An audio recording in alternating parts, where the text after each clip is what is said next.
தம்பதியினர் ஒருவருக்கொருவர் ஆதரவாக மிஷனரி நிலை, பக்கவாட்டில் படுத்து உறவு, பெண்களுக்கு கிளைட்டோரியஸ் மற்றும் பெண் உறுப்புகள் மரத்து, லூப்ரிகேஷன் மற்றும் பாலுணர்வின் போது ஏற்படக்கூடிய உச்சகட்டம், உறவுக்கு முன் சிறிய அளவில் வலி நிவாரண மருந்துகள், வலியை குறைக்கும், உடல் உறவின் போது ஒரு சில விஷயங்களில் கவனம் செலுத்தினால் வலி அதிகமாவதை. வணக்கம்.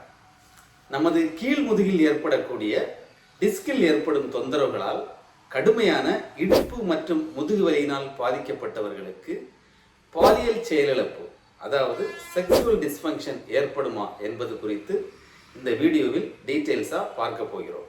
ஏற்கனவே கீழ் முதுகு டிஸ்க் பெல்ஜ் குறித்து யூடியூபில் சில வீடியோக்கள் பப்ளிஷ் செய்திருப்பேன். ஆனால் இந்த வீடியோ அதிலிருந்து முற்றிலும் வேறுபட்டது. கீழ் முதுகு டிஸ்க் பெல்ஜின் காரணமாக முதுகு வலி, இடுப்பு வலி, பின்பக்க கால்களில் வலி பரவுதல், கால்கள் மரத்து போதல், பலம் குறைதல் போன்ற அறிகுறிகள் இதனால் பாதிக்கப்பட்டவர்கள் பெரும்பாலும் அறிந்து வைத்திருப்பார்கள்.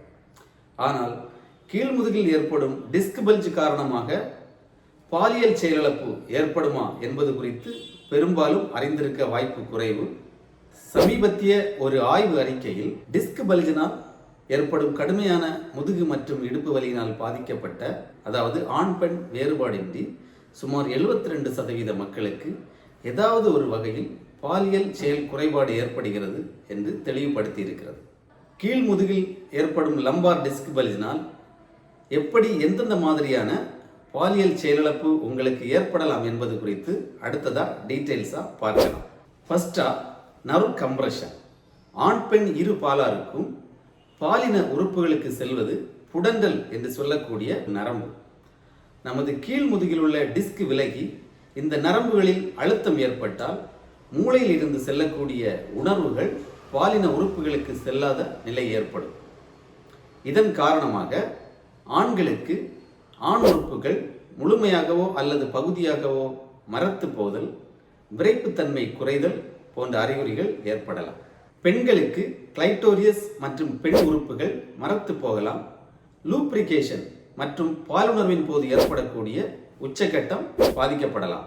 Pain and psychological factors. கடுமையான முதுகு மற்றும் இடுப்பு வலியின் காரணமாக ஏற்படும் மன சோர்வு மற்றும் மன அழுத்தம் காரணமாகவும், உறவுக்கு பின் வலி அதிகமாகிவிடும் என்ற பயத்தின் காரணமாகவும் ஆண் பெண் இருபாலாருக்கும் பாலியல் செயல்பாடுகளில் ஆர்வம் குறையலாம். Mental well-being generally promotes healthier sexual functioning. மூன்றாவதாக மசில் வீக்னஸ். நீண்ட நாட்களாக கடுமையான முதுகு வலியினால் பாதிக்கப்பட்டவர்களுக்கு இடுப்பு மற்றும் பின்பக்க தசைகள் பலவீனமாக இருப்பதற்கு வாய்ப்புகள் மிக அதிகம்.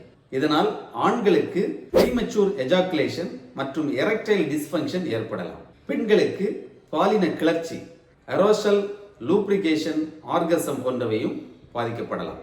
நான்காவதாக வலி நிவாரண மருந்துகள். வலியை குறைக்க நரம்பு செல்களுடன் தொடர்பு கொள்ளும் ஒரு சில மருந்துகளை நீண்ட நாட்கள் பயன்படுத்தினால் பாலியல் உணர்வுகள் குறையலாம்.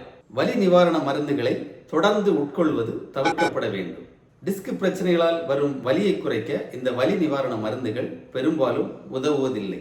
மேற்சொன்ன அறிகுறிகளுடன் பிளாடர் அண்ட் பவல் டிஸ்ஃபங்க்ஷன், அதாவது யூரின் மோஷன் கண்ட்ரோல் செய்ய இயலாமல் இருப்பது, திடீரென பின்பக்க கால்கள் கடுமையான வலியினால் பாதிக்கப்படுவது, கால்கள் மரத்து போதல், பலம் குறைதல் போன்ற அறிகுறிகள் இருந்தால் அது காடாயூக்னா சிண்ட்ரோமாக இருக்கலாம். காடாயூக்னா என்பது நமது கீழ் முதுகில் உள்ள மொத்த நரம்புகளின் தொகுப்பு.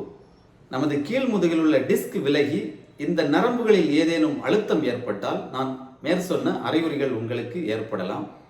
இது ஒரு மருத்துவ அவசர நிலையாக கருதி உடனடியாக தகுந்த சிகிச்சை எடுத்துக்கொண்டால் இந்த பிரச்சனையை குணப்படுத்துவது எளிது. உடல் உறவின் போது ஒரு சில விஷயங்களில் கவனம் செலுத்தினால் வலி அதிகமாவதை பெரும்பாலும் தடுக்கலாம்.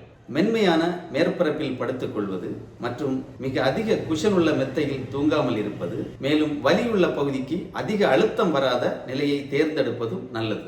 உதாரணமாக மிஷனரி நிலை, பக்கவாட்டில் படுத்து உறவு கொள்வது போன்ற நிலைகளில் கீழ்முதுகில் அழுத்தம் மிக குறைவாகவே ஏற்படும். தம்பதியினர் ஒருவருக்கொருவர் ஆதரவாக இருப்பது மிக அவசியம்.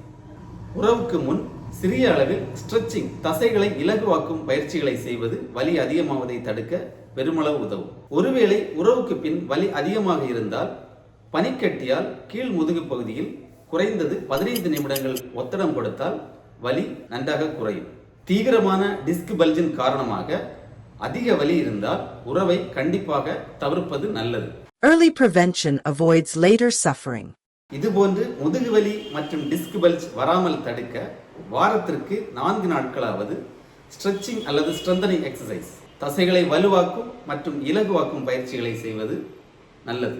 அதிகப்படியான எடை கீழ் முதுகு டிஸ்கிற்கு அதிக சேதாரத்தை உண்டு பண்ணும். இதனால் உயரத்திற்கேற்ற எடையை மெயின்டைன் செய்வது மிக அவசியம். கால்சியம் மற்றும் வைட்டமின் டி அதிகம் நிறைந்த உணவுகளான மீன், பால், நட்ஸ் வகைகள், சீட்ஸ் வகைகள் போன்றவற்றை அதிகம் எடுத்துக்கொண்டால் நமது முதுகு எலும்புகள் மற்றும் முதுகு தசைகள் மிக வலுவாக இருக்கும். ஏற்கனவே கீழ் முதுகு வலி குறித்தும் கீழ் முதுகில் ஏற்படும் டிஸ்க் பல்ஜ் குறித்தும் சில பயனுள்ள வீடியோக்களை யூடியூபில் பப்ளிஷ் செய்திருப்பேன். அதற்கான லிங்க் டிஸ்கிரிப்ஷன் பாக்ஸில் கொடுக்கப்பட்டுள்ளது. கிளிக் செய்து தெரிந்து கொள்ளலாம். நன்றி.